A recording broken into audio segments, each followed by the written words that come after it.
Amir, le chanteur franco-israélien qui finance l'armée génocidaire et colonisatrice d'Israël, était en concert samedi à Orléans.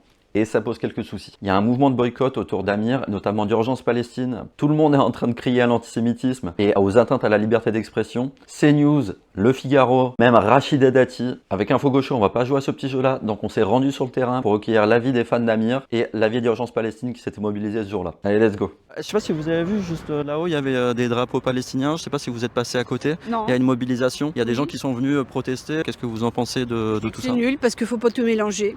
La musique, c'est la musique. Qu'il ait cette position-là ou une autre position, c'est son choix, et voilà. Moi, je suis là plus pour la musique. Après, je me dis, chaque chose à sa place, la politique à sa place, et la musique et le divertissement ont leur place aussi. Vous pensez qu'il faut séparer Ouais, l'homme de l'artiste, oui, tout à la fait. politique de l'artiste, Voilà, quoi. exactement.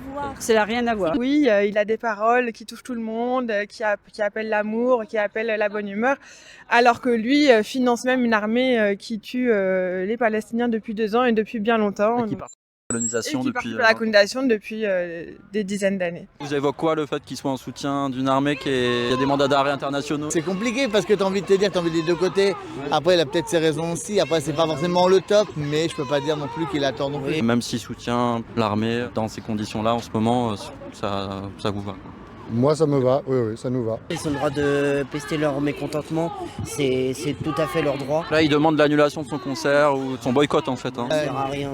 Le mouvement boycott des investissements en sanctions a lancé une demande à l'annulation de l'ensemble des concerts de la tournée. Il y a eu un festival cet été où il y a des artistes qui partageaient la scène avec Amir qui ont décidé de ne pas se produire parce qu'ils ne voulaient pas partager la scène avec lui, ne pas être complices suite à ce mouvement de boycott des investissements en sanctions. Donc ça fonctionne et il faut qu'on continue. Il est franco-israélien, mais après, c'est le chanteur que j'aime.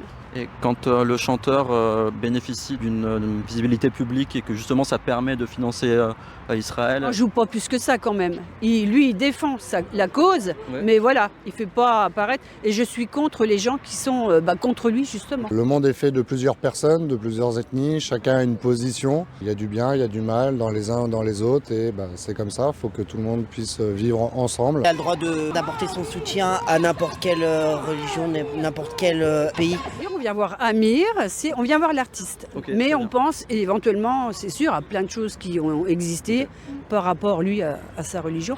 Mais il est on va dire, franco-israélien. Continuons à dénoncer, continuons à lutter et merci à Info Gaucho.